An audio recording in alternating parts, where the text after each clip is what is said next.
सदगृहस्थ कौन। 6 सब्जेक्ट क्या क्या है। पहला सब्जेक्ट है मातृदेवो भव। गृहस्थ में रहकर अपनी मां की इतनी सेवा करो कि कम से कम 33 नंबर मिल जाए। बोलो मेरे संग, मातृदेवो भव। अब बोलो पितृदेवो भव।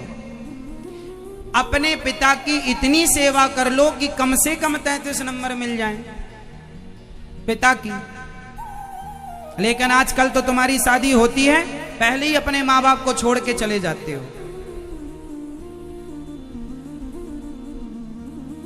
आजकल की पत्नियां पता क्या बोलती हैं, सुनो मैं सास ससुर के साथ नहीं रहूंगी। आजकल तो लड़की का बाप ऐसा रिश्ता देखता है, ऐसा घर देखता है जहां पर सास ससुर पहले ही निपट गए हों। मतलब मेरी लड़की के ऊपर सास ससुर का कोई साया ना पड़े। एक लड़के की शादी कैंसिल हो गई। मैंने पूछा क्यों, क्या हुआ। लड़की वाले तो आए थे, बोले लड़की के पिता ने कहा कि तुम्हारी माँ जिंदा है, इसलिए अभी हम अपनी लड़की का विवाह तुम्हारे यहाँ नहीं करेंगे। हम तो ऐसा लड़का देख रहे हैं जिनके माता पिता मर गए हों। हाँ ऐसा चल रहा मार्केट में। तो एक दिन गजब हो गया। देखो शेर को सवा शेर मिल जाता है। एक दिन वो लड़की का बाप एक घर में गया तो वहां लड़का उसे पसंद आया। उसने कहा कि भाई पक्की शादी, तुम्हारे माता पिता हैं या नहीं।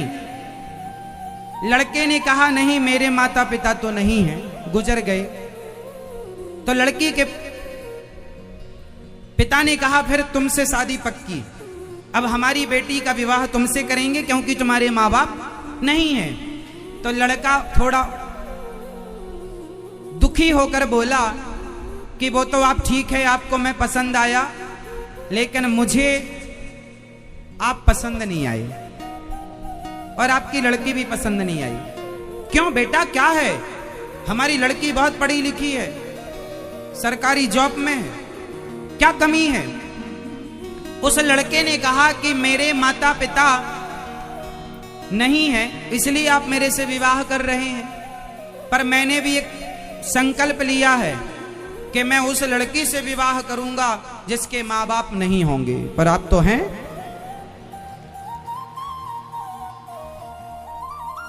आप तो जिंदा हैं। उस लड़के को पता चल गया था कि ये लोग ऐसा ऐसा ढूंढ रहे हैं, तो उसको भी लगा कि चलो हम भी बोल ही दें इनसे। कुल मिलाकर के आज के जमाने में रिश्तों को निभाना नहीं चाहता कोई, रिश्तों को निभाना नहीं चाहता। और गलती बच्चों की तरफ से है कुछ, तो माता पिता की तरफ से भी कुछ गलतियां होती हैं। कुछ माता पिता भी अपने बच्चों के साथ एडजस्ट नहीं कर पाते, निभा नहीं पाते। थोड़ा दोनों को निभाना चाहिए, ठीक है। अब हुआ ये कि गृहस्थी का पहला सब्जेक्ट है माता की सेवा करना, माँ की सेवा। दूसरा विषय है पिता की इतनी सेवा के 33 नंबर मिल जाए। तीसरा विषय यह है कि आप मातृदेवो भव, पितृदेवो भव, अतिथि देवो भव। आपके द्वार पर अतिथि जब आए तो उनकी इतनी सेवा करना और भगवान मानकर सेवा करना, इतनी सेवा करना कि अतिथि की सेवा में कम से कम 33 नंबर तो मिल जाए आपको। लेकिन आज के जमाने में किसी के घर पे अतिथि आ जाए ना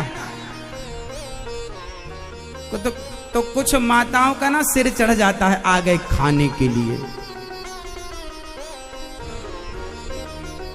कुछ माताओं को अतिथि बिल्कुल पसंद नहीं है। आजकल ना अकेले रहने की परंपरा चालू है। आजकल तो बड़े बड़े शहरों में स्त्रियां हफ्ते में 2 दिन घर में भोजन बनाती हैं और 5 दिन बाहर खाने जाती हैं। पहले और आज में जानते हो क्या अंतर था। पहले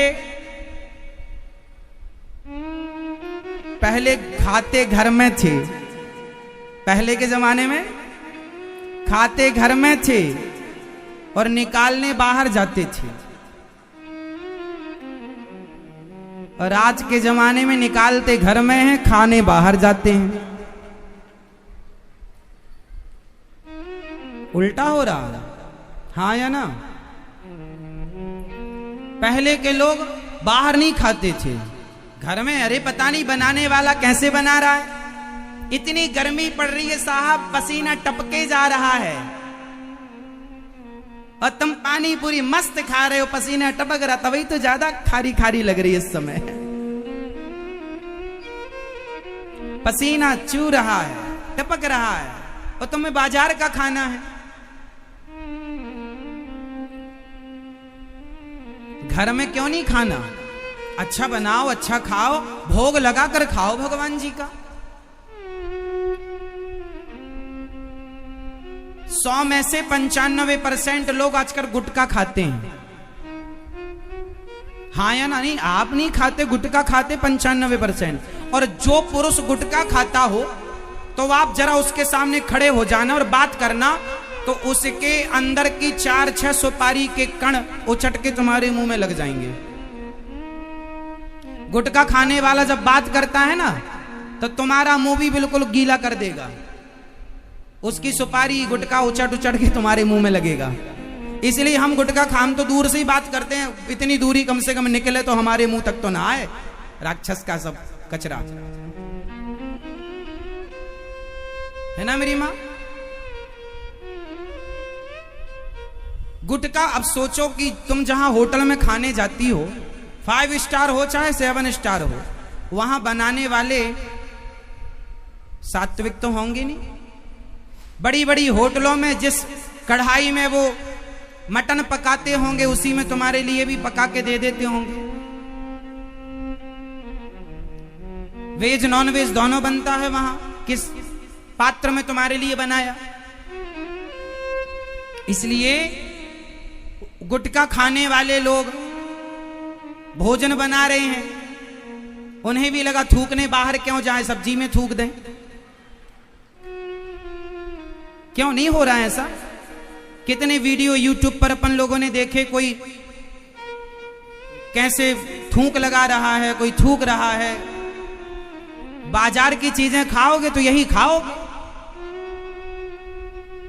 लघु शंका आई तो बाहर करने क्यों जाए, यही कर लेते हैं।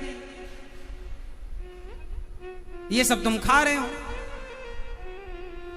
इसलिए हमारे यहां कहते हैं कि जैसा खाए अन्न, जैसा खाए अन्न वैसा रहे।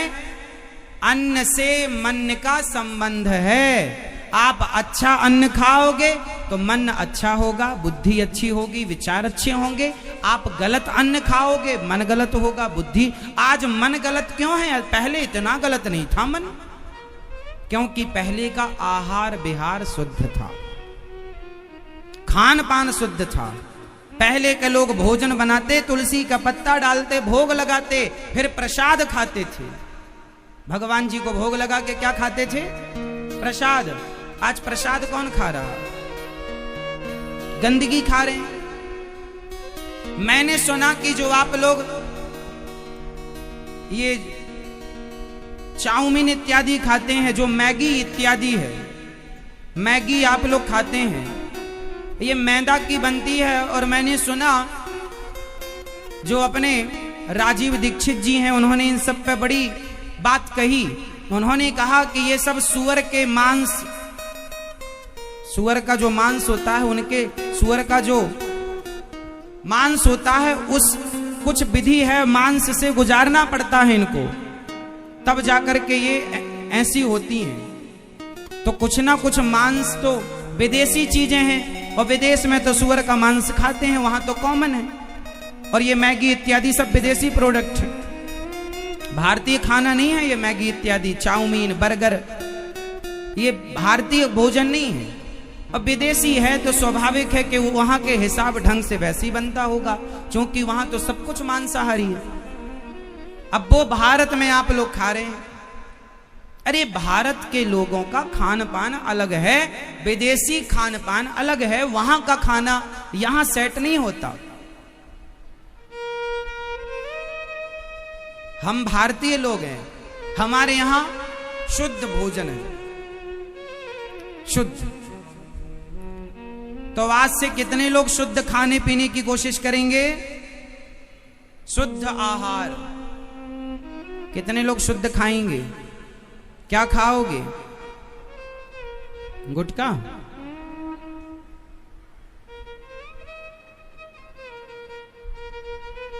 अच्छा खाओ। हम तो बाहर जाते हैं साहब, भूखे रहते हैं, भूख लगे तो फल खा लेते हैं। बाहर फल खा लो, केला खरीद के खा लो, सेब खा लो, हम तो बाहर फल खा लेते हैं। खाते नहीं ज्यादा साहब, खाने पीने के लिए थोड़ी जी रहे हैं, जीने के लिए खा रहे हैं, थोड़ा जिए। कुछ लोग खाने के लिए जी रहे हैं, कुछ जीने के लिए खा रहे हैं। आप कौन से हैं? खाने के लिए जी रहे हैं। माता पिता की सेवा, पिता की सेवा करना, अतिथि की सेवा करना, 3 विषय हो गए गृहस्थी के। चौथा विषय है अतिथि देवो भव, आचार्य देवो भव। अपने गुरुजनों की, ब्राह्मणों की, संतों की इतनी सेवा कर लेना कि कम से कम 33 नंबर मिल जाए। ये है चार सब्जेक्ट गृहस्थों के। पांचवा विषय है आप अपनी पत्नी और अपने रिश्तों को, ससुर है, सास है, अन्य साला है, अन्य भाई है, भाभी है, भतीजा, ये जो रिश्ते हैं, इन रिश्तों में इतने प्यार से रहो, इन रिश्तों को इतना बेहतर रखो कि हर रिश्ते आपको कहें कि वाह ये बहुत अच्छे हैं। पत्नी से अच्छा व्यवहार रखो, पत्नी आपकी खुश होकर ये कहे कि मेरे पति जैसा भगवान सबको दे, तब समझ लेना कि आपका 5वां सब्जेक्ट हो गया, 33 नंबर मिल गए।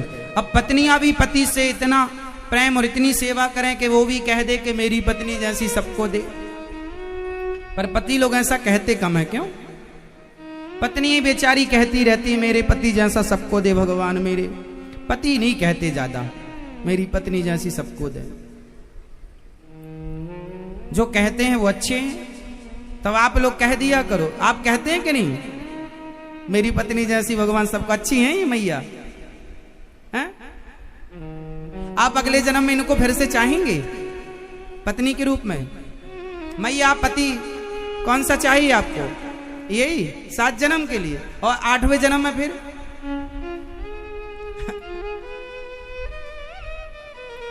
नहीं, 8वां जन्म भी तो होगा, तो 8वीं बार बदलेंगे कि यही रहेगा? ये फिक्स है अपने भारत में। भले अगले जन्म में भगवान जाने क्या होता है, लेकिन तसल्ली तो करो। अगला पिछला किसने देखा, भगवान जाने, जहां भेजे। लेकिन ठीक है कि आप अपनी पत्नी और अपने पति से इतने अच्छे से रहें गृहस्थ में कि कम से कम आपको 33 नंबर दिए जाएं। ये 5वां विषय है। और 6ठा विषय, आप बताओ गृहस्थी का सबसे महत्वपूर्ण 6वां विषय कौन सा?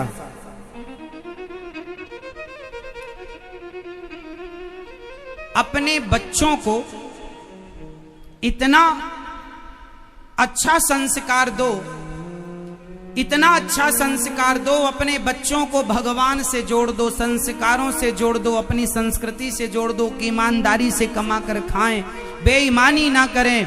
आप अपने बच्चों को सही राह पर ले गए, और यहां तक कि बाली जब मरा तो अंगद को बुलाया, अंगद को बुलाकर अंगद का हाथ बाली ने पकड़ा और राम जी का हाथ पकड़ के राम जी के हाथ में दे दिया कि प्रभु, एक पिता का धर्म है कि वह अपने पुत्र को, पुत्र का हाथ भगवान के हाथ में देकर जाए। मैंने दे दिया, अब मुझे आज्ञा दो। एक पिता का धर्म है कि आप अपने बच्चों को भक्त बनाएं, स्वयं भगवान से तो प्रेम करें, इतना प्रेम करें कि कम से कम भक्ति में 33 नंबर मिले, पर अकेले नहीं, अपने बच्चों को भी इस सही अच्छी राह पर लगाएं।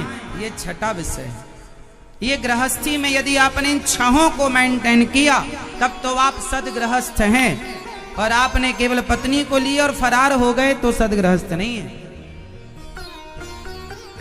गृहस्थी में केवल पत्नी नहीं लगती।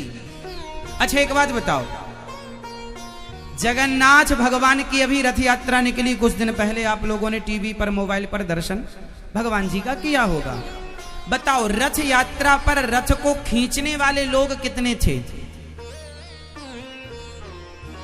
जोर से। 2 लोग थे कि 4 लोग थे कि 50 लोग थे कि 1000 लोग थे कि 10,000 लोग थे कि 50,000 लोग थे कि लाखों लोग थे? उत्तर दो जोर से, जोर से। लाखों लोग थे ना? क्या 2 आदमी से रथ खिंचता? बोलो। क्या 4 आदमी से रथ खिंचता? बोलो। ये जो जगन्नाथ जी की रथ यात्रा है, सीखो, यही जीवन की सदगृहस्थ यात्रा है, यही सदगृहस्थ यात्रा है।